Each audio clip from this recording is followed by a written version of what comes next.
Agency Formation Commission meeting dated Wednesday, August 1st, 2018. And at this time, if the clerk would please call the roll.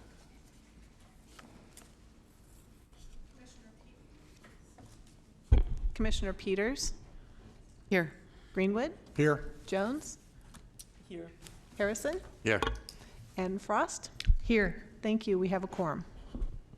Okay, and if everyone would please rise and join me in the Pledge of Allegiance. I'll go get another one.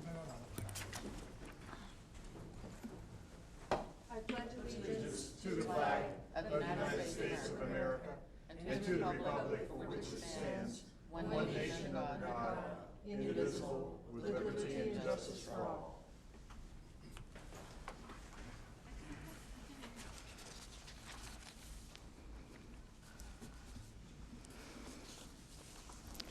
Okay, this meeting of the Local Agency Formation Commission is cablecast live on Metro Cable 14, the Local Government Affairs channel on Comcast, Consolidated Communications, and AT&T UVerse. The meeting is also webcast at www.sacmetrocable.tv.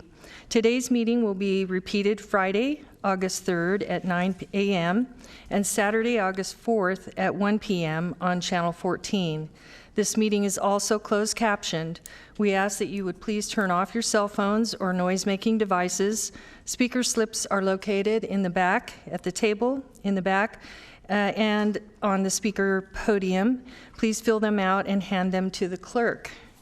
And we are beginning our meeting without our chair, who is en route in traffic. So I know that Director Hume will be here soon, but in the meantime, we will move forward with public comment. And I wonder if there's anyone from the floor who has public comment that does not relate to any of the agenda items. And seeing none, we will move on. If there is anyone that would like to address the Commission on any matter that's not on the agenda. And so, Madam Clerk, if you would please read the first item. First item is the consent calendar, items 1 through 3. Okay, do we have any comments or questions regarding consent? Madam Chair, I move consent. We have a I'll second that. motion and a I will second that. And all in favor? Aye. Opposed? Abstain? Motion carries unanimously. Next item is item number 4, City of Elk Grove Sphere of Influence Amendment, Grantline Road Multi-Sport Complex, Public Workshop. Good evening, Vice Chair, members of the Commission. This evening, you have a public workshop on the CEQA review of the proposal. There's no action requested or required by your Commission. This is just to get the input from your Commission this evening on the document and the project, and any thoughts from the public as far as ideas that should be covered during the CEQA analysis. The project is a sphere of influence with about 560 acres. It's being driven by the City of Elk Grove. You may recall they initiated this back in 2010 with the purchase of 100 acres to develop a multi-sports complex, primarily soccer at that time. The Commission recommended that they instead move towards a more cohesive sphere boundary and as opposed to a peninsula.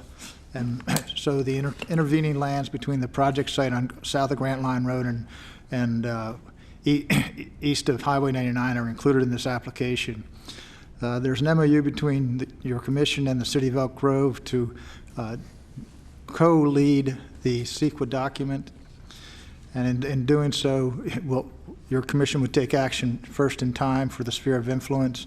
In the event that's approved, it would go to the City of Elk Grove. They would do the local land use entitlements, including pre-zoning, and ultimately that annexation proposal would come back for your consideration.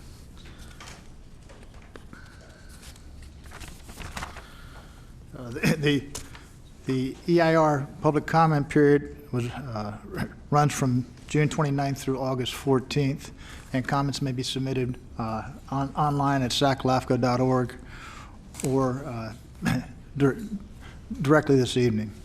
We have Matthew Gherkin, the environmental consultant, who prepared the document. He has a brief presentation for your commission. I'm happy to answer any questions, otherwise turn it over to Matthew. Not on. Can we get the PowerPoint for the item, please?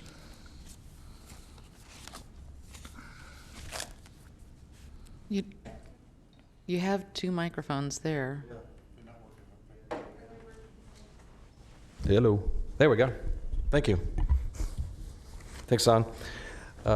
Acting Chair Frost and members of the Commission, thank you for taking the time for this short presentation about the project that Don just mentioned.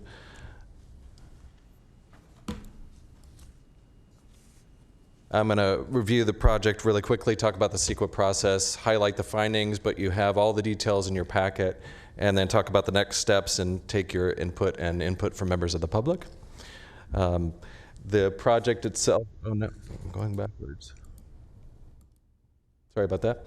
The project location is shown on the slide that you see, southeast of Grant Line Road, east of Highway 99, about 561 acres, as Don mentioned. Here's a closer view.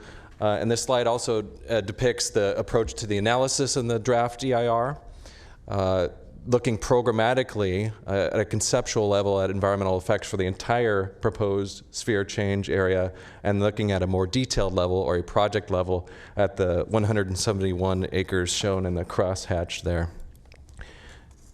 A land use exhibit also shows the assumptions that were used for the environmental analysis, looking at commercial office and industrial land uses along Grant Line Road, industrial land uses along the Union Pacific Railroad track on the western side of the project, a mix of land uses in the northeast, and then the 171 acres of multi-use sports facilities sort of in the center of the plan area.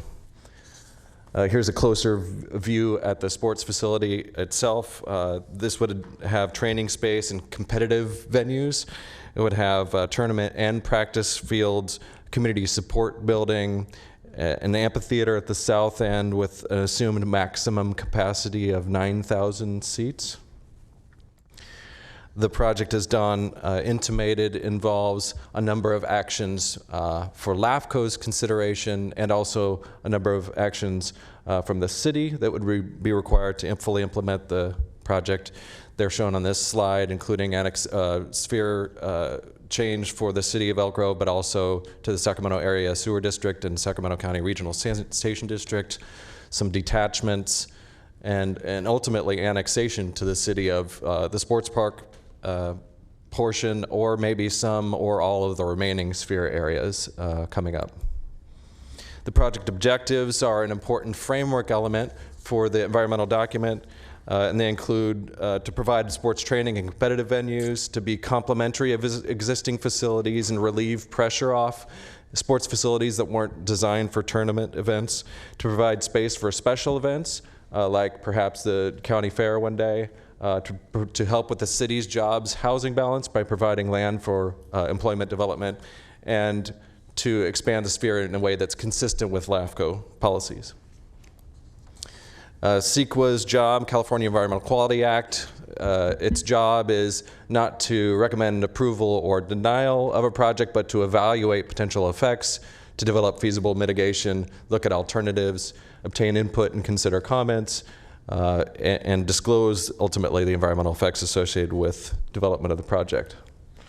The CEQA process is shown on this slide, starting with a notice of preparation a while back, asking agencies and the public, what should we study in this environmental document? As Don mentioned, the draft EIR is out right now through August 14th, so we're still accepting comments. The next step would be a final EIR responding to comments, and then consideration on the project itself after considering certification of the document. It's a full scope EIR. It looks at all of these topics, which I'm not going to read, but it studies everything under CEQA There are certain findings that I'm just going to highlight. Again, you have the full details. I'm happy to answer any questions that you have. The scale of this project and this project type means that there will be significant and unavoidable effects. They're shown on this slide: visual resources, ag, air quality, bio, cultural, energy, greenhouse gas emissions, land use, and short and long-term noise effects. There are also a number of impact areas that are significant, potentially significant, but they are fully mitigated by mitigation that's going to be imposed through the EIR. We also look at cumulative effects, not just with this project, but this project plus other development in the surrounding area and region. As shown here, the next steps after the end of the public review period, we'll review all the comments that come in, both verbal that are offered this evening as well as in writing, and respond to each of those that has to do with an environmental effect, and then publish what's called a final EIR, which will have those responses as well as any clarifications or revisions to the EIR. I'm going to leave this slide up here. It's a reminder to everyone in the audience and watching of where comments on the draft EIR can be sent to Mr. Lockhart here with the contact information, and also where members of the public can review the draft environmental impact report. Thank you for joining us. I'm happy to answer any questions. I apologize for my tardiness. It took me 40 minutes to get from the 16th Street exit to here. I don't know what's going on, but I've never seen downtown traffic the way that it was. Any questions for presenter? I have a couple questions. Sure. Commissioner Harrison. I realize this is a draft EIR, and some of the questions I have perhaps are going to be answered in the comments you receive in the final EIR. A couple questions would be, one, the sports complex talks about 171 acres required for that facility. I read in here that the city owns 96 acres of that 171. So is the city assuming they can acquire the additional property? It's going to be donated? Has the city taken a position that perhaps they would do eminent domain if necessary? How are we dealing with the property that we're planning for that that the city doesn't own? That's question number one. Question number two is, I haven't found it, and perhaps it's in here. I apologize if I missed it, but I'm looking for input from the Consumnes Community Services District, who I believe is your park and recreation provider for the city of Elk Grove. And I would be real interested in knowing what the district's position is about the sports facility, i.e., is there a need for such a facility? Is there any potential that they may be asked at some point to operate? And if so, do they have any views about operating the facility? So those are, I'd be interested in hearing from the Park and Recreation District that I believe operates most, if not all, your park and recreation facilities currently, or perhaps this is going to be privately operated, I'm not sure. So those are the questions I'd be interested in, is how do you deal with the property that you're planning for but that you don't own? And secondly, the park and recreation provider for that part of the county is silent as far as the materials that I have. Thank you. So we have a representative of the city, but I can tell you I don't know where that 171 acre came from, because every schematic I've ever seen was fully contained within the 100 acres, not 171. It's actually in this document here. Which document is that?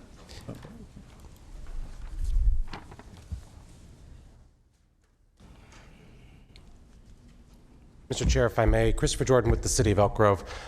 What you're seeing up there on this slide is a larger programmatic build-out of the larger site, which was considering ultimate development of this larger agri-zone component, as well as the stadium piece. What we've been talking about with the council as recent as September of 2015 was sort of a core project, which is what's really analyzed in the EIR at the project level basis of this field complex and the support building. Obviously, there are a lot of details still to figure out in terms of are there subphases within that component, and how exactly does the financing piece come to it. To your point, though, about the CSD, Consumnes CSD as the parks provider, we certainly have talked to them. They are aware of the project. They do have a rep here this evening that I understand is listening to the comments that come in, and they're potentially going to be providing comments by the 14th as well.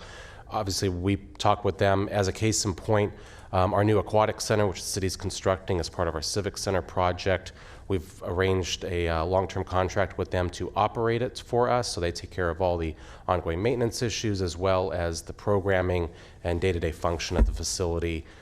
Their staff will be inside the building. So we've not closed the door to any operational structure to this. There's still a lot of details to work out on that.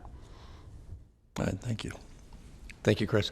My apologies. The 171 is for the full with the stadium and the fairgrounds, and those are all future considerations. And in fact, the fairgrounds was added on at the request of that landowner that's a use he would like to potentially see. Mr. Mutin, did you have anything you wanted to add from the perspective of the CCSD? Thank you. Paul Mutin, Chief of Planning at the Casunas Community Services District. And to what Mr. Jordan just said, we'll be providing comment by August the 14th, but as Mr. Jordan illuminated, is we have a relationship over the Aquatic Center, and we also have a memorandum of understanding about how we develop future parks. So we'll be working with the city over the next week or so, having discussions about some of those operation alternatives, and then be providing some comment before the August 14th date. Thanks, Paul. Thank you. Any other questions at this point? No? In that case, I'll open it up for public comment. I have one person signed up to speak. Ms. Pecci, if you would come down.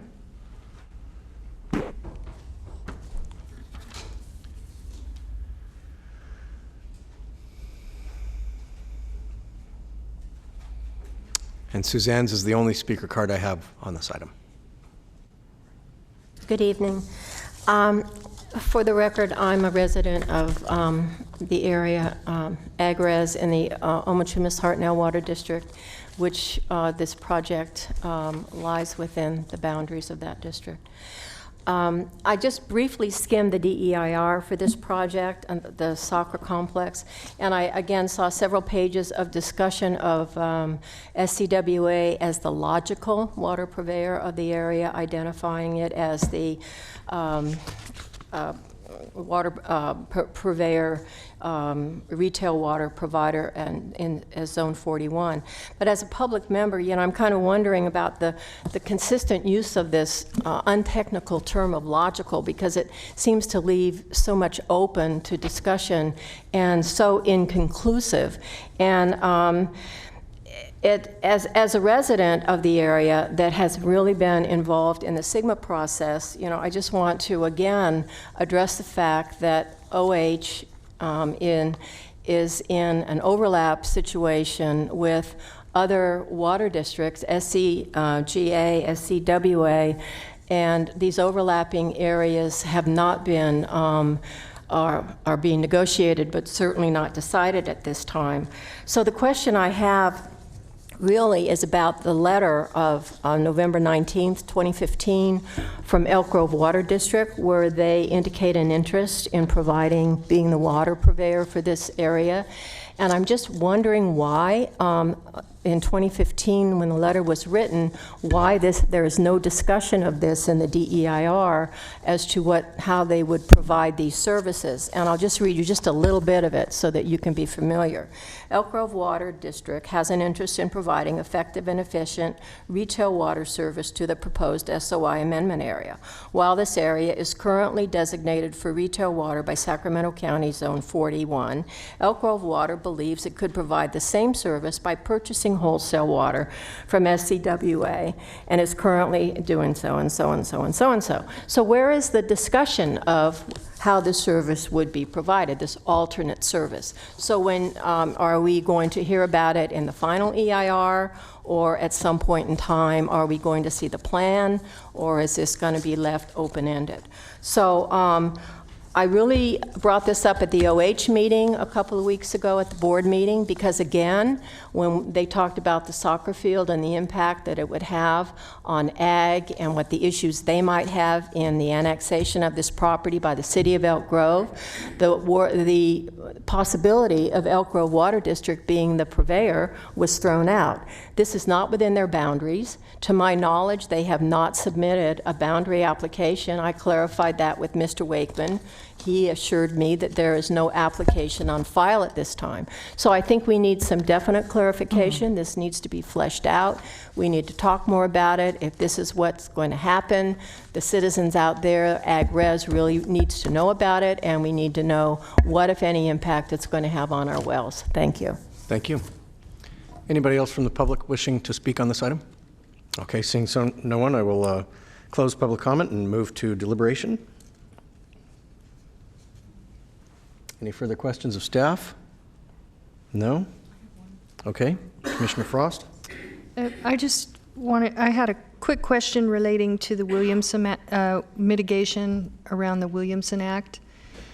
Is that just on the sports complex property because of the change of use? And what is the timeline on that mitigation? Like if they put their application in to withdraw from their contract with the Williamson Act, what is the timeline? Because they wouldn't want to do that until they were prepared to actually annex it. And What I would suggest, perhaps that can be, since this is a public workshop to receive comment on the EIR as opposed to have a dialogue about the project and various aspects, perhaps we can just introduce that into the public record for consideration through the DIR and FEIR process, and I'll be happy to discuss that elsewhere at the close of the public comment. okay. I didn't understand that. Let me, though, this is Matthew Gerken again from AECOM. I would just want to clarify that all mitigation in the document is directed to the whole of the proposed sphere of influence amendment area. And there is additional detail for the sports facility portion of it, where mitigation particularly applies in that area. But we're looking at the whole of the impacts and mitigating all potentially significant effects for the entire 561 acres. So it's not just for the sports Right, complex? correct. Thank you. I have another And so the question. timeline, you're saying we can discuss at a later time? Is that what you're? Yes, correct. Okay. Commissioner Harrison? Yes, while the district representative is here, CSD representative, I want to make it clear that what I'm hoping to see when you comment on the EIR, the project, if you look at the cover of the EIR, it's actually titled Multi-Sports Complex Environmental Impact Report, even though that's only a portion of the 561 acres. Looks to me like the project, the SOI, is primarily being justified on the basis of the need for the sports complex in that location. And so I'm hoping from the CSD, in your response to the IR, that you would not only respond to the IR comments, but also respond to the need, because in expanding this boundary, a lot of it's based upon the need for this sports complex in that location. And given that it's going to be at the southerly boundary, potentially, of an annexation for a regional sports complex, I'd be real interested in knowing how the CSD feels about the location and the need for that type of project, particularly a need for the project from a park and recreation needs standpoint, which is what you do, but also from the standpoint of the location being a good general location to serve the objectives of the complex. That's for the district to consider. Thank you. Thank you.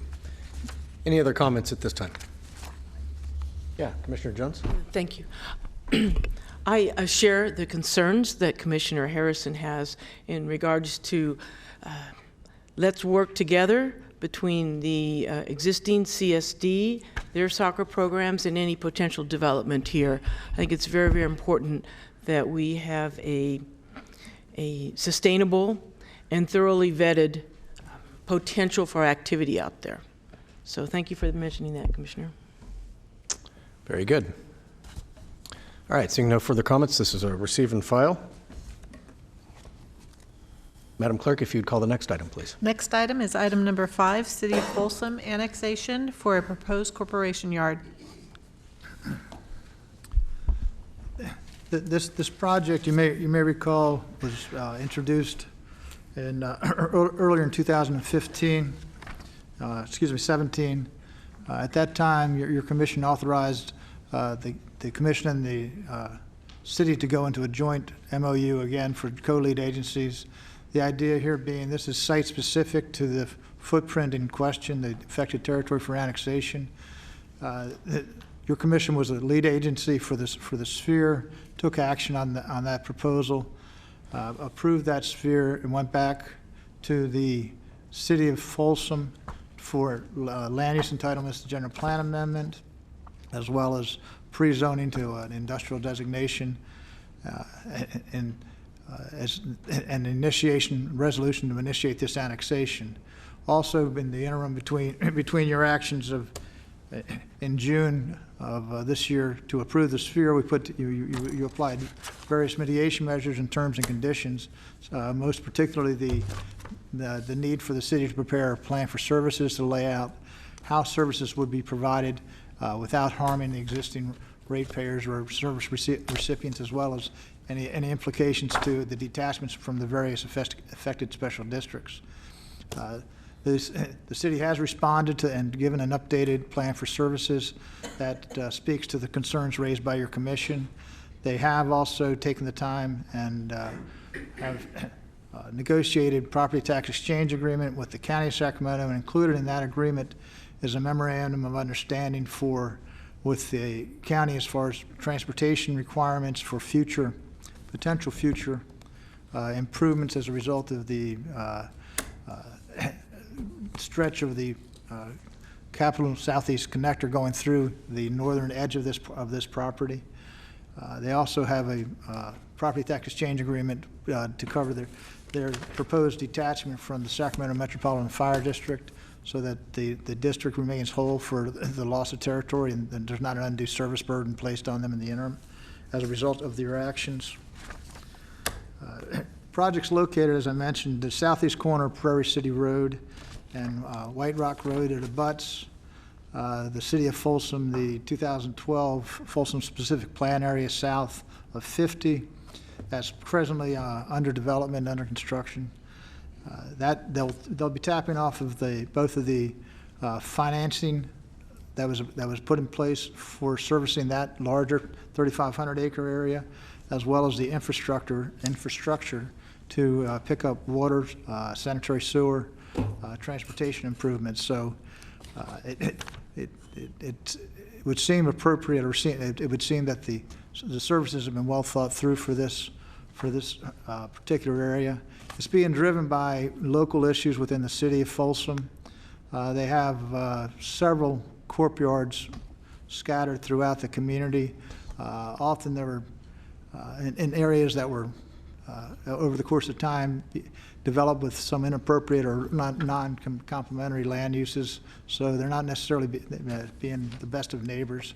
And one of the thoughts is to consolidate all those operations into this location. This location is give or take 60 acres. Quite a bit of that would be dedicated back to the right away to facilitate development of the connector. One of the interesting things about this, because it's privately owned by Aerojet right now, it's being conveyed to a government entity, so the parcel does not exist right now. The footprint of the corp yard, the 60 acres, so they would be going through the necessary, we've worked it through with the county surveyor's office, they'd be going through the necessary machinations to create the parcel and fee title. That's probably, it's not creating a parcel, but it's creating the conveyance item so that the city has fee title to this area, and the balance of the larger parcel would still comply with county land use, general plan, and zoning criteria. One of the conditions that we proposed and you applied at the sphere stage, and we recommend you carry forward here, is there is a provision within Cortese-Knox, the LAFCo statute, that if lands are annexed for a municipal purpose, but that municipal purpose ceases, the lands are conveyed to a private interest. In this case, the division of land would revert, and the sphere of influence and the annexation would also sunset, and it would go back to unincorporated area. So that's the city's agreed to that. It's because it reinforces their commitment to develop the site for a corp yard. 36 of the acres will be committed to the corp yard. About 16 acres is going to go for right of way to the north on the northern alignment. There's going to be a reservation of 5.5 acres. This is part of the MOU between the city and the county for potential necessary improvements as Scott Road is reconfigured and the connector comes through. Scott Road would be reconfigured with Prairie City. The western neighbor to this project site is Prairie City the state parks off-highway vehicle recreation area. And they're supportive of this realignment in that it actually allows you access to the Prairie City venue off of Prairie City Road. So they see that as a marketing benefit as well as just better operations.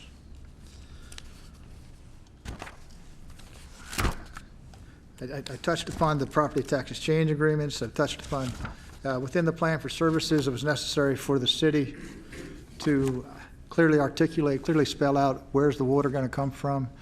They have done so with previous adjudicated efforts to serve the Folsom Plan area adjacent to the north. It's the opinion of staff that they have satisfied the requirements of the plan for services. We do have city staff here to answer any questions you may have regarding public works, water, and the city attorney is here as well. I just want to wrap up real quickly. Just again, Metro Fire, the detachment has been mitigated through a property tax exchange agreement.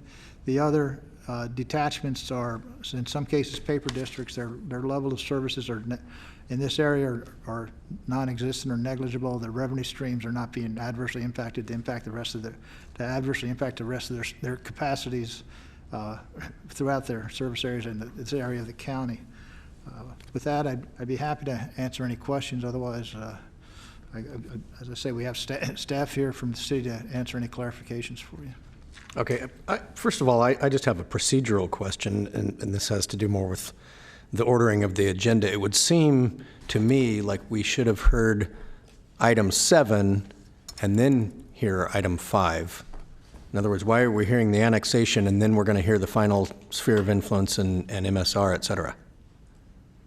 Item 7 on this evening's agenda, or on the agenda that's in front of me. That's from those are the minutes from the June meeting. Executive officer comments. No. Oh, I'm sorry. I'm not sure, but the item on this agenda, you took action on the sphere of influence in June. I apologize. I don't have. I thought we had, but okay. I think the blue sheet is incorrect, so just strike off that number 7. All right. That's a little. It makes a lot more sense to me now. Okay. Little agenda management. Thank you. Questions of staff? No? Okay, I do have someone signed up to speak on this item. I'll open public comment, and William Van.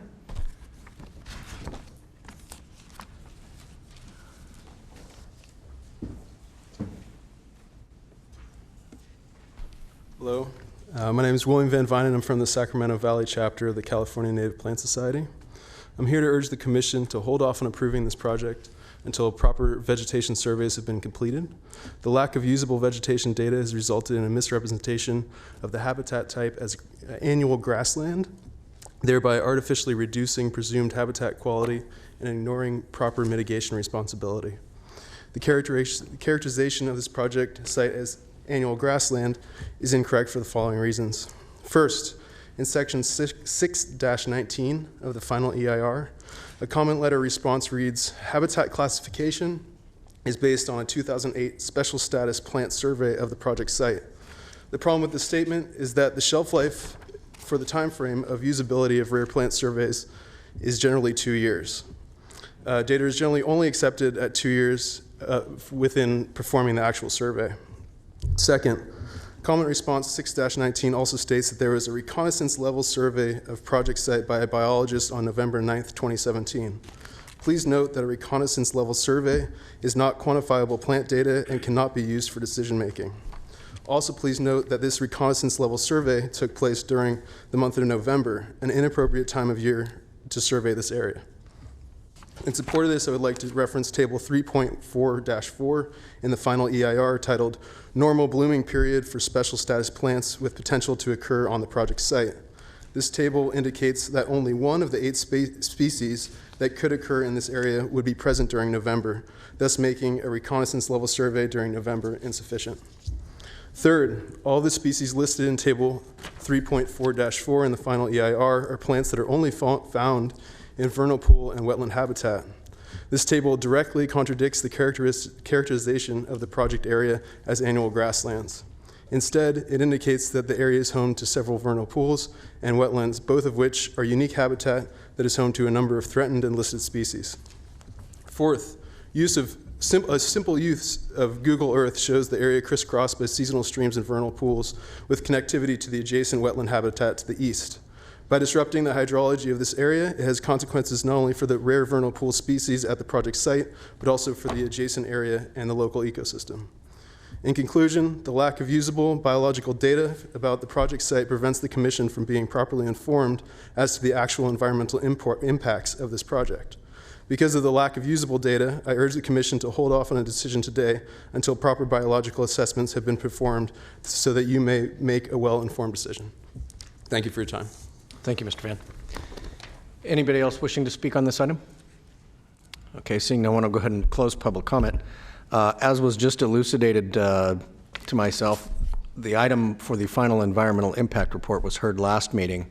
That would have been the appropriate time to receive comments on the adequacy of the study?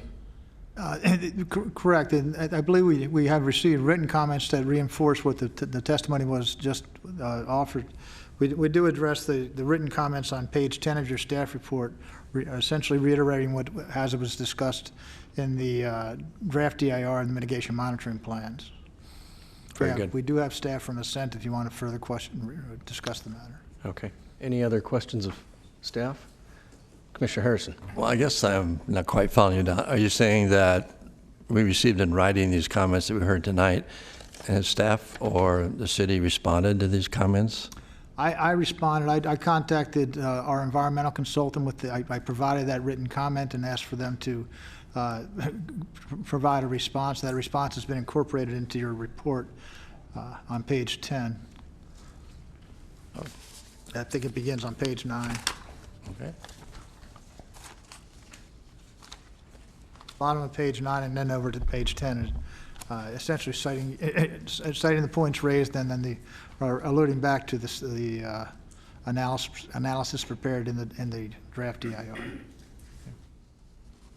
And so the analysis and the response is codified in the final EIR? Yes. Your comments simply refer back to those? Yes. Okay. Chair? Yes. Just one thing I wanted to point out, that we're at the annexation stage now, so you are serving as a responsible agency, not as a lead agency. And that is a different role.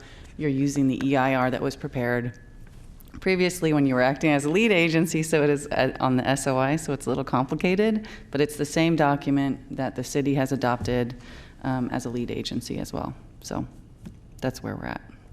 Okay. Did that make any sense? Clear as mud. Right. Welcome to CEQA. Any other questions of staff? No? In that case, I'll entertain a motion. Is it okay if I just say one thing? Sure. I had pressed this, but I guess it didn't show up on there. I'm sorry. Oh, it actually had. Okay. I just wanted to say that this makes total sense. I want to thank the City of Folsom for working with everyone and staff to make it happen. It's in the perfect location. It's logical with all the growth going in on that side. It's on the way to the landfill.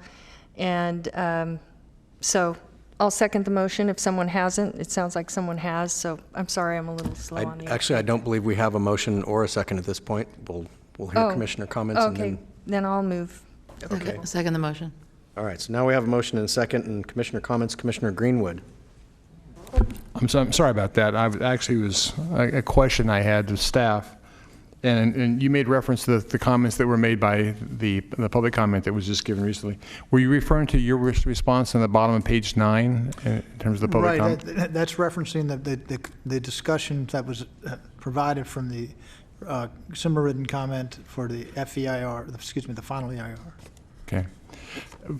For me, for one, at this late date, after, like I said, last time was the time for those kind of public comments to have been vented, and I also have a chance to respond to them. It seems a little late.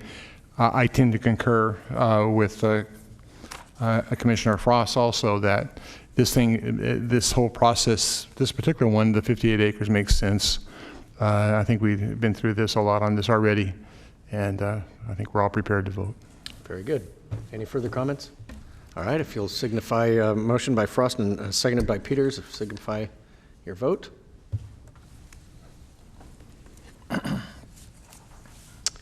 Very good.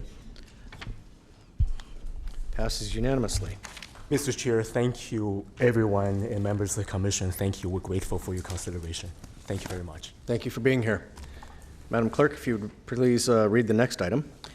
The next item is item number 6, Bilby Ridge landowner initiated proposed sphere of influence amendment to the city of Elk Grove. Do I have? This project is, as just mentioned, has been initiated by the landowners. It's located south of the city of Elk Grove. It's a sphere of influence amendment. It's within the urban services boundary, so it's already within the service areas for Sacramento Area Sewer District and Regional Sanitation, and the service area for Sac County Water Agency. You may recall other projects in this neck of the woods that don't always have that same kind of coverage because of the urban services boundary dynamic. It's give or take 450 acres with surrounding existing development down the northwest and east, similar fairly low density residential suburban development. It kind of fills in a little piece that was not brought forward during the incorporation process. There was the dynamic in play of the projects around it were being processed or being approved by the county prior to incorporation. These lands were not actively being or were not actively seeking development, and the city boundary was drawn around this area. This kind of fills in the southern boundary. The southern boundary is a little bit of a point of discussion. It roughly aligns with Camera Road's alignment. Camera Road doesn't continue over here. It jogs up, and Bilby Road actually is the travelway. So, in staff's the applicant's request is that we use the historic non-surveyed urban services boundary. That's the southern boundary of one parcel. Another parcel, larger parcel, about I think about 480 acres, actually straddles. Half of it's roughly within the proposed area, and half of it's outside of the proposed area. Because the sphere of influence is not a surveyed boundary, it's a policy boundary that lends direction to the city that this may be an appropriate place for you to urbanize, and you can start thinking in that regard. Staff concurs with the proposal as the applicants have put forward. One of the wrinkles in this now is we're back on the southeast connector. It does go all the way from Highway 50 to I-5, so the same connector we were talking about in the Folsom project would essentially be roughly along the south alignment of this area. However, going through the exercise of finding the optimal locations, the preferred alternative shifts south of the alignment of Camera Road. There's about a balance in between of about 26 acres that would remain outside of the urban services boundary, outside the sphere of influence boundary.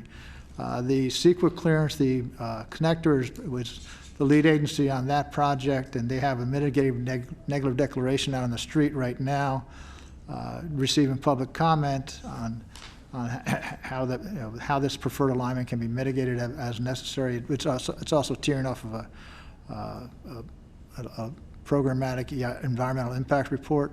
So while there's some thinking about this gap area, there are some requirements to support the connector as far as drainage improvements necessary, some archaeological mitigation.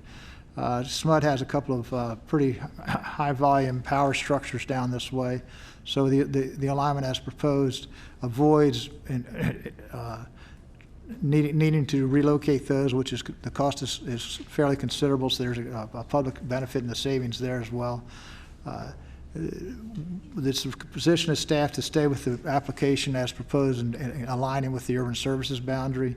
That doesn't preclude landowners or the city of Elk Grove at some point coming back when the road is indeed developed and asking for a change in their service boundaries or their sphere boundaries at that time. But also, any such request would have to address the SASD, the Sacramento Regional Sanitation boundaries, and then the board would have to contemplate whether or not to push Sac County Water Agency's service boundary to this area. That information really hasn't been vetted through the environmental process, so that's why staff's comfortable recommending the proposed project. Right now, it also, as aligned, as proposed, is within the urban development area of the proposed South Sac Habitat Conservation Plan. I believe that's going to go to hearing. It may, perhaps next week. I think it's going to be taken up as far as adoption of that document. So that's another kind of a good point of demarcation for this proposed opportunity. To help the analysis go forward, we worked with the landowners to develop a conceptual land use plan. It's not a committed land use plan. There's no pre-zoning, no general planning going on here. It's strictly your decision of, is this an appropriate location for the sphere? And so many of the conclusions or ideas put forward or brought forward, concerns raised by the CEQA process, are strictly for this decision. In the event it does get approved, it goes back to the city. They would be in the position of doing the local land use planning, the general plan. The city is also in the process of updating their general plan. I believe they just released their environmental documents, so that ball's rolling. And so that would really be where the array of land uses would come from, would be from that public process there. So. This, as I say, this is a little, almost a bit of a remnant parcel from incorporation days and what have you. The Municipal Service Review does a good job of laying out where the services can come from. The affected agencies have all made clear that in the case of Regional San and SASD, it's already within their planning areas, so they've already got a good step forward on how to addressing means and capacity. Same with County Water Agency. I think it makes sense to approve the project with the staff recommendations as recommended. And with that, I'd be happy to answer any questions. Very good, thank you. Any questions for staff at this point? Nope. All right, seeing none, yes. Commissioner Greenwood. I have a question, because in the write-up and reading this, I came across some words I'd never seen before. I don't really understand. Could you explain to me farmland of statewide importance? Because the mitigation measures require that at least 1 acre be set aside for. Right. I want to defer, if I could, to is our CEQA expert here? Yeah, right behind you. Mr. Angel. Good evening, Chair, Commissioners. Yes, the definition you're making reference, farmland statewide importance. The California Environmental Quality Act, it defines important farmland as 3 types. It defines prime farmland, farmland of statewide importance, and unique farmland. And that's how CEQA defines it. So it's one of the 3 that is considered important, thus significant if it's developed. Okay. And how's that selection made as far as, I mean, it's a matter of definition, I gather, but. It's a matter of definition. The state generates important farmland maps that are used by us consultants to define. So predetermined maps that are going to, okay. Correct. Gotcha. Okay, thank you. Before you leave, could you introduce yourself? Oh, I'm sorry. I didn't do that, did I? You didn't. My name is Patrick Angel. I'm the project manager for the EIR. I'm from Ascent Environmental. Thank you. Okay, any other questions at this time? No? In that case, I'll open up for public comment. I do have a couple of speakers, or did the applicant like to speak first? Yes, please. Okay. Excuse me if Yes. My oversight was Patrick's here to present the PowerPoint to touch upon probably those very issues that Commissioner Greenwood just raised. So if we could run this real quick for the benefit of the public and the commission. Okay. Yeah, and now that we know who Hodgson you can are. use the exercise Okay, I'm going back up and down again. the stairs there, so.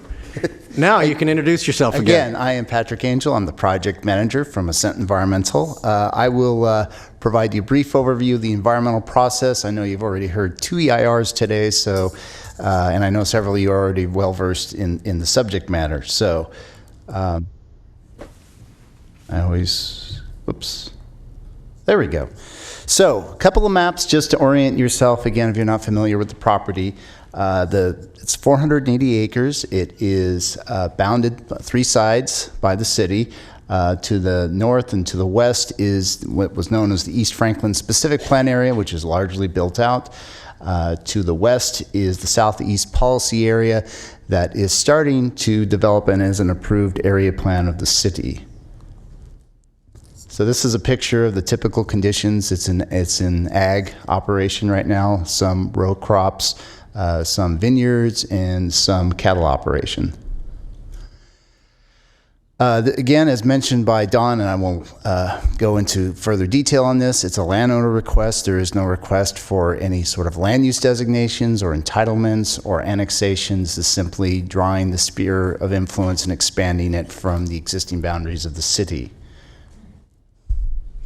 However, as Don mentioned, we did do a series of land use scenarios saying if it would develop and would urbanize, what could it possibly look like? So the analysis assumed approximately just slightly less of about 2,000 dwelling units, about 5,500 employees, about 4,300 residents could be out there. But again, this sphere of influence amendment would not establish a land use designation for the area. It would not entitle this. This is simply was an analysis we used to determine the effects.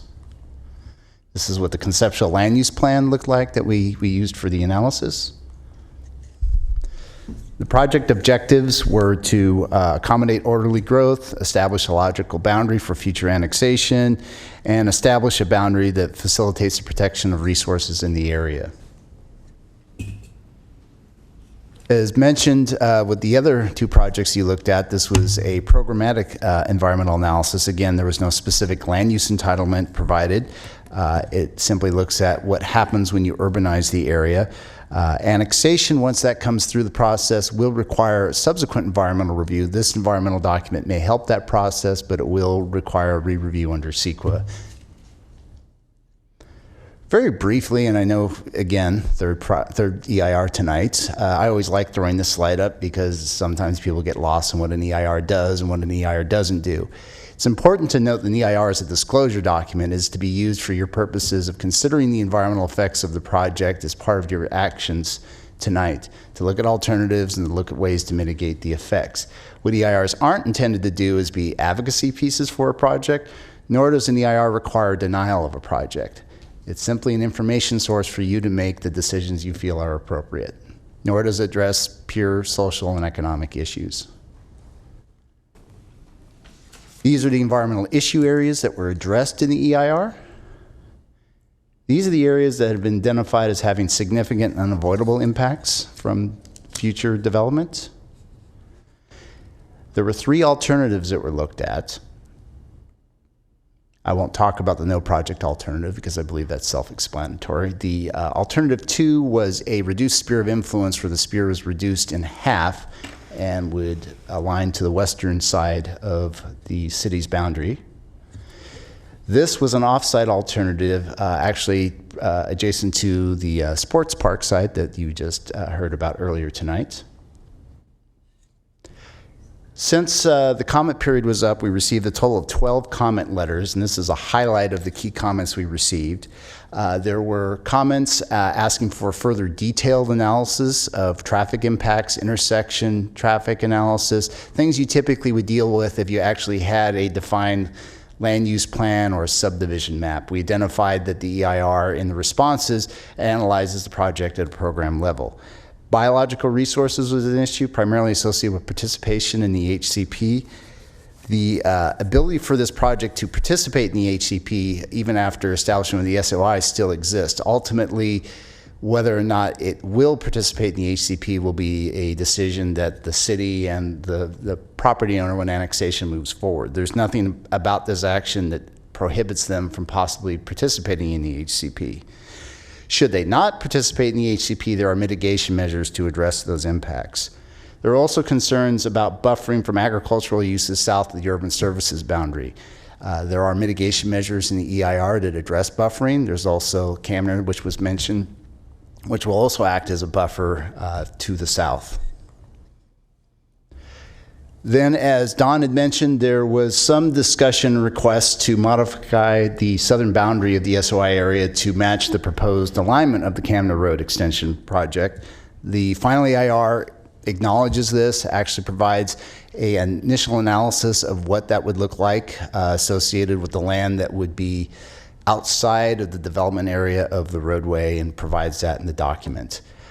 Ultimately, as I believe Don had mentioned, the alignment hasn't been approved yet by the GPA. It was up for an informational item back in May, and I don't believe it's been scheduled for any action yet. So that alignment is still proposed.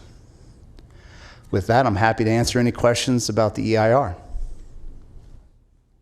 Any questions for Mr. Angel?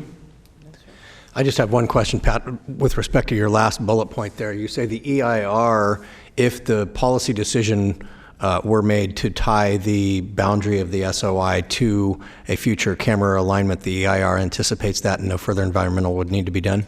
There's an additional analysis if that area were to be developed and what the difference in impact would be. That information is provided. It's not provided as a change or an amendment to the original EIR. It's just simply provided for informational purposes.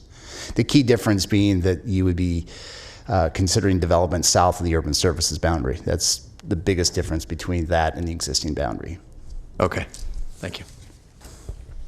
All right, now if the applicant would like to make a presentation. Thank you, Mr. Chair, members of the commission. My name is John Hodgson. I am here on behalf of the Bilby Ridge SOI and the property owners, and specifically Catherine Bardis, who will speak for a couple minutes briefly. I intend to keep this very short because between what Mr. Lockhart has already presented in the staff report, including the recommendation and what Mr. Angels pointed out in the EIR, I think it's pretty evident you have, all the facts. I do want to point out, and I think everyone's heard this project is currently completely within the USB, and that's important to us. We thought that was a good reason, one, for us to bring this project forward. We're a little uncomfortable by moving a boundary outside the USB, and our preference would be not to extend it. The property itself is surrounded on three sides by development, and two-thirds of that is already developed. Laguna Ridge are mostly developed, and East Franklin, the other portion, the southeast area is in the process of development. The EIR has been completed. Without saying too much, there does not seem to be any objections of any significance. We had no one commenting at the public workshop 6-8 months ago. The MSR, Municipal Services Review, indicates that all the services can be provided at almost every agency. It's already within their purview. And again, I would point out that the land use plan that you saw was very, very conceptual. For purposes of the EIR, we had to identify something. We talked with the city. We looked at the surrounding area. We looked at what the city's general plan conceptually proposes for that big picture, and the general plan update was just released a few days ago, and it shows this area as one of the study areas that the city is considering for potential future expansion. With that, I just ask your support of this project, and if you have any questions of me, I'd be happy to answer them. Any questions for Mr. Hodgson? No? All right. And Catherine, Okay. just talk for a second. Good evening, commissioners. As Mr. Hodgson mentioned, my name is Catherine Bardis, and I am here as the applicant tonight. Everyone's clearly outlined why we think this project is a clear win and goes towards LAFCo policy on expounding a boundary. So I thought I would shed some light on what I do and why we are here tonight and in terms of timing of this project. Although I come from a long line of land developers and home builders, my dad, Chris, is actually in the audience tonight, probably to make sure I don't screw up, but I have been focusing on infill housing for the past 6 years, where through our companies, Ryan and Bardis Homes, we've built communities as small as 6 home communities or as large as 1,000-unit planned unit development projects within the greater Sacramento area. Homes range from 500 square feet to as large as a few thousand, and we've put in parks, we've developed commercial areas, and most recently we've been working on a project in Elk Grove to help bring a charter school and develop the site for them there. We have owned, had ownership interest in the Bilby Ridge area since about 2013, and we think now timing is ripe to request expansion of the boundary, mainly because a lot of the infill sites in the Elk Grove area aren't necessarily developable. We actually are developing 2 sites in Elk Grove that are infill, one 7 homes, another 16, and for the past few years have been looking for more sites at no avail. So with that knowledge and with seeing the rapid pace of Elk Grove expanding and the number of permits pulled on a monthly basis, we think that our application provides logical expansion into the Elk Grove area and would help provide for well thought out development. We believe in diverse housing, we believe in diversity and development, and the only way to effectively achieve that would be through long-term planning, and approval tonight would help us work with the city to accommodate the long-term planning that kind of meets everyone's goals as well as meets the city's needs. So with that, I hope that you don't have too many questions, but I'm happy to answer any questions that you may have, and hope that we were somewhat helpful in our analysis. Any questions for Ms. Bardis? No? No? All right. Thank you very much. All right, at this time I will open it up for public comment, starting with Suzanne Pecci.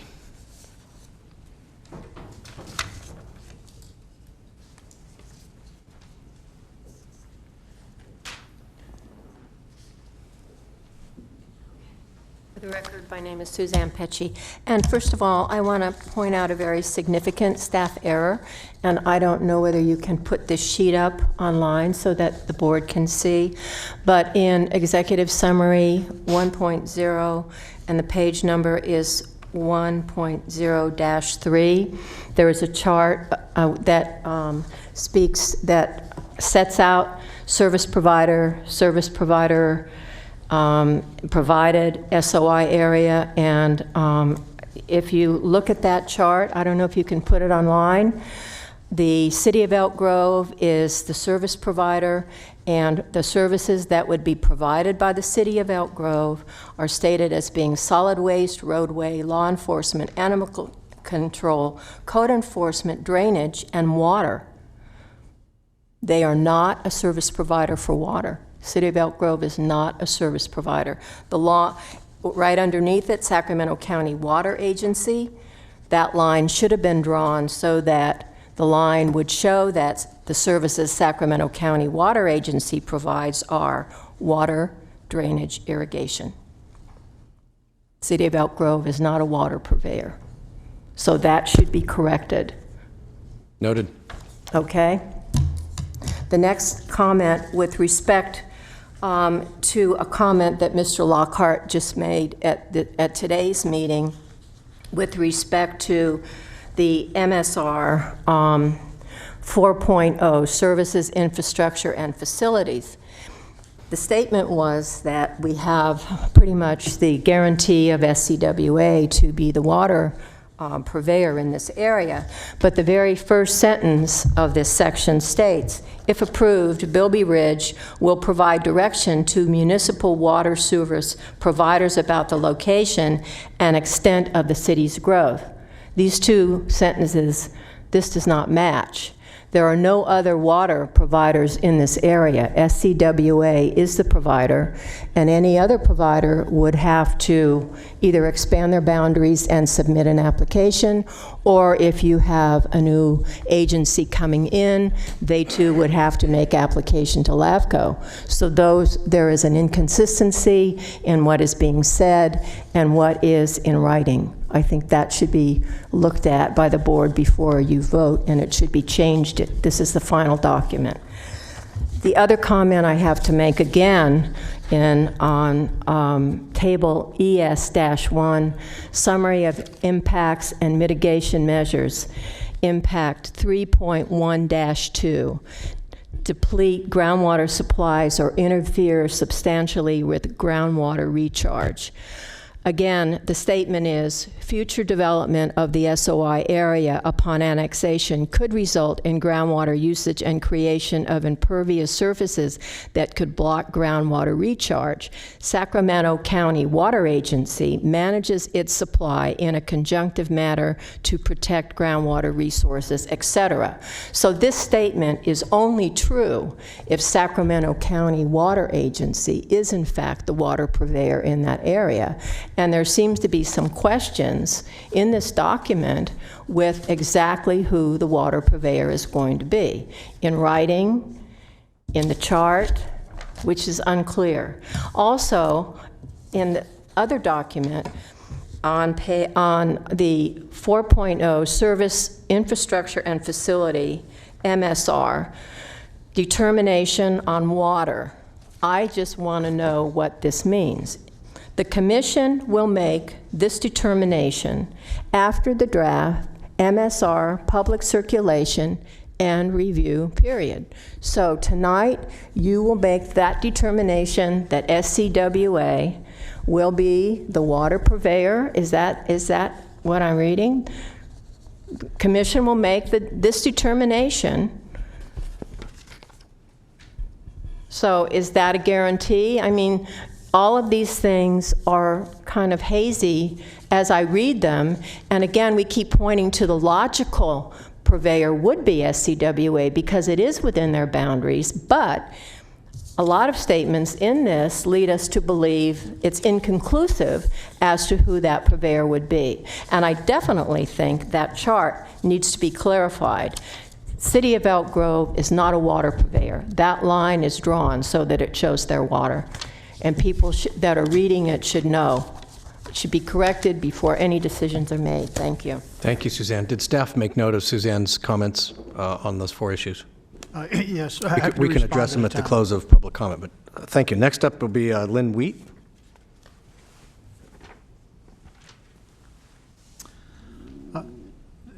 Cable, can we have the second PowerPoint for this speaker, please? Good evening. My name's Lynn Wheat, and I'm a resident of Elk Grove, and I'm providing pictures to accompany my comments tonight because I think it's important for you to see the area, the 1,200 acres that I'm speaking to.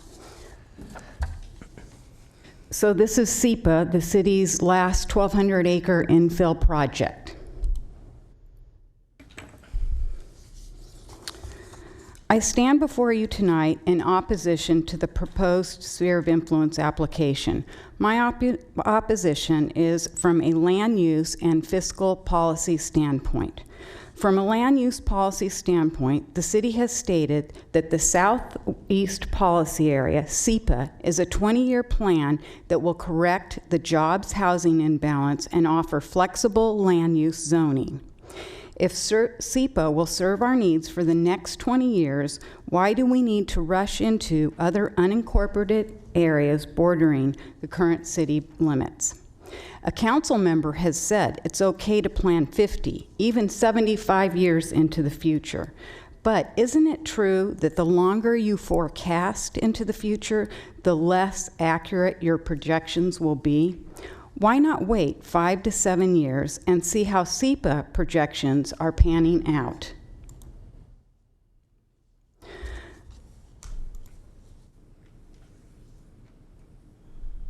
From a fiscal policy standpoint, the city spent $23 million of taxpayer money to front-load the infrastructure into SEPA as an incentive to develop and stimulate economic development and jobs. Why would we want to now approve an SOI expansion to accommodate annexation and development in other areas and compete with our own 20-year SEPA plan? Encouraging outward expansion at the expense of underutilized infill land is a proven recipe for urban decay in the core of our city. I've not even touched on the vacant and underutilized infill property besides SEPA. I urge you tonight to find that this SOI expansion application is premature and counter to the city's ongoing efforts to encourage smart growth in SEPA, our 20-year plan. Thank you. Thank you, Lynn. The last speaker I have signed up to speak is Jim Gillum.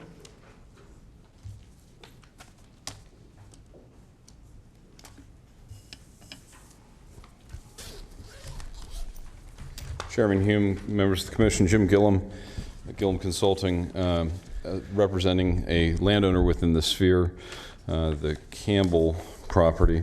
As Executive Director Lockhart mentioned earlier, we had submitted comments into the EIR to seek the addition of an area of land that is anticipated to be outside the sphere if the proposed boundary is adopted, but north of the connector JPA roadway. After having further discussions with staff and Commission Council, we understand that that would be something that would likely delay the approval of the sphere, and therefore we are not requesting to move forward with that at this time. It'll have to be something that's cleaned up later. But I do want to share with you that we are very supportive of the approval of this proposed application and look forward to working with the City of Elk Grove on the planning of the overall project. And when the roadway ends up just south of the boundary, we'll have to clean that up at a later date. So I'm happy to answer any questions you may have. Any questions for Mr. Gillum? Nope. Okay, thank you. Thank you very much. Anybody else wishing to speak on this item? Okay, seeing no one, I will close public comment unless the applicant has anything they wish to add. No? Okay. I have a question related to that last item, which obviously, given that they're not pursuing it, I'm certainly not going to fall on that sword. But just with respect to the existing urban services boundary, can somebody provide me some background as to why that line is where it is, which seems to me to be an arbitrary point? It looks like it's tied to Camera Road, going straight out from Camera Road. But normally with a sphere of influence amendment, doesn't LAFCo policy seek to have some sort of logical natural boundary? Typically, to kind of go back a little bit by way of history, the urban services boundary was established with the 1993 County General Plan. I wasn't involved in that process, but the thinking at the time, my understanding, was to draw a line of the extent of urbanization for the county, where services could be feasibly extended to accommodate. That, of course, 1993 predated the incorporation of the City of Elk Grove. So the history of that jog is more a matter of the function of the incorporation. Now, the idea that the sphere does want, it's to accommodate the opportunity for long-range planning. So that's what our recommendation here is. But the idea that it's a fungible policy basis. I don't know that you want to. We're hearing again and again that the difference in responses that we got from service providers who rely on the urban services boundary, SASD and Regional SAN and the County Water Agency, that allows them to use that. Those are entities that they can do their master planning reliant upon the urban services boundary, but they can't, in the sense of, in the case of both the Regional SAN and SASD, it's within their sphere of influence, which is established by in the unincorporated area by the USB, but it's not within their service area. So there would be subsequent annexations necessary to do the planning and the pickup of this area. So I would say it's a long held, the idea of, I believe you are right, the finding a logical, identifiable place on the ground for a sphere is not, it's more of a LAFCo criteria for when the political boundary is changed through annexation. That way folks know who their service provider is going to be. Folks know traffic-wise or road-wise who to call for the pothole. That's something that basic. So for the need, I think having a reasonable alignment at this time of an understood Camera Road extension that's now been superseded by the Capital Southeast proposed alignment, I think that the community is well served of understanding where that line is. Well, and I guess that's where we could, and I don't want to belabor this point too long because, again, it's more or less moot at this point, but it would seem that if the boundary for the urban services boundary, and I understand its purpose and its general history, but if it were tied to the extension of Camera Road as being its justification for why that line is in the sand, the reason Camera Road, the extension, has shifted to the south via the Capital Southeast Connector project is to allow for a grade-separated interchange at Bruceville and Camera Roads for the free flow of traffic. That meant we had to pull the roadway southward. So it would seem like logically you could say that that line is just a line on a piece of paper that moves with whatever trigger it was attached to. But if that's not how the world works, I understand that. It seems to me like we're quibbling over a fairly minor piece of land that there could be some potential, and it can get cleaned up at a later date, but there could be some potential drawbacks to not attaching developing property to roadway improvements. Well, I think and certainly that there's opportunity to discuss all aspects of the line and moving it where you're going to move it. But the JPA, the connectors being developed by a joint powers authority, of which City of Elk Grove and county are cooperative members. Whether or not it's in the city sphere, county, that does not preclude the construction, the design of the road itself. So grade separations, in this case, this location was, my understanding, is more driven to get the flyover headspace necessary for the Union Pacific Railroad just to the west around Franklin Boulevard. You have much different travel requirements for clearance between railroads, which is up on an elevated levee, and the bridge versus an urban interchange of just vehicle access. So by the line being where it is, as proposed by staff and the applicant, it doesn't preclude the full development of the extension. The development, the early stage requirement for this extension is clearance of the railroad. The ultimate over time improvements for traffic flow that might be needed at to separate grade level automobile traffic or whatever's being driven in 25 years, if anything, but that would be a decision that can be made as appropriate, and it's not precluding the development. And another point to keep in mind is the connector. One of the reasons the connectors is being put forward is to efficiently move as a volume of traffic and the traveling public, and so it's a limited access frontage, or limited access roadway. So merely having frontage along it does not translate into having access to it.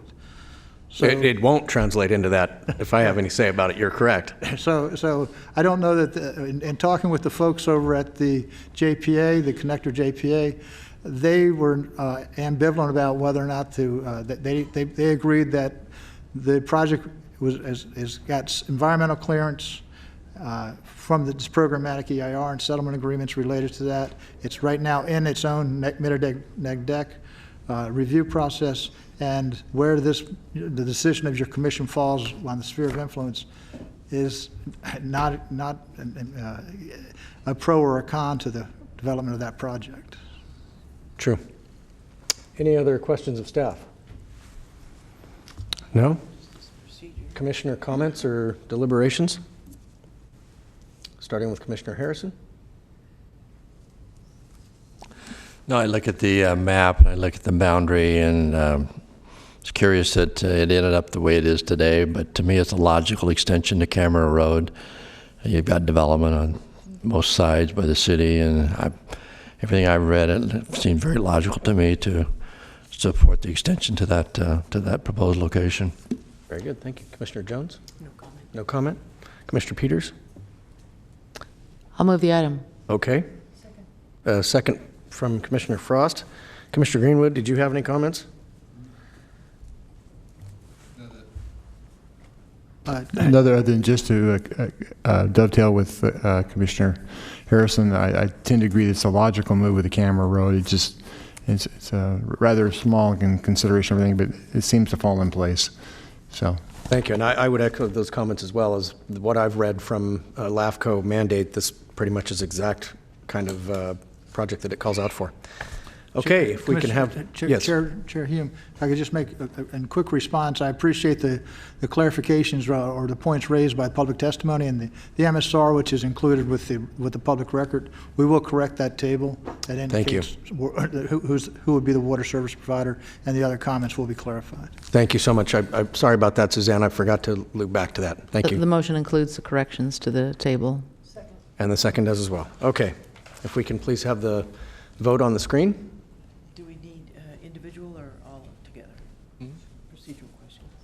Do you want a roll call vote? Is that what you're asking for? No. Do we?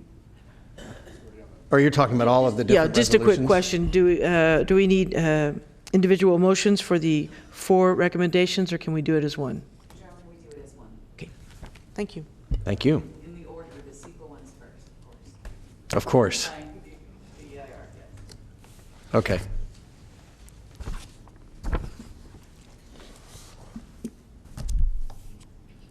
Very good. Looks like it passes unanimously.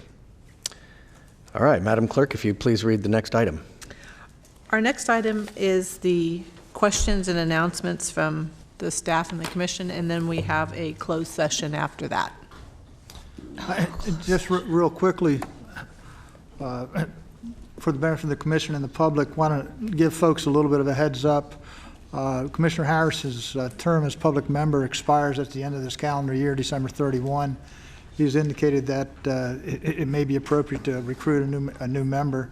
The clerk will be preparing that process and will report to your commission in September, kicking that process off to fill the public member seat.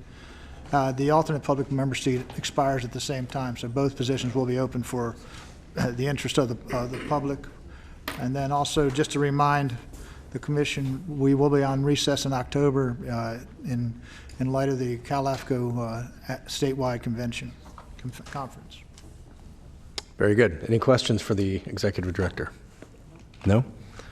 All right. Any general comments from commissioners? All right. In that case, we will move into closed session. Yes, we need to announce a closed session. Sorry.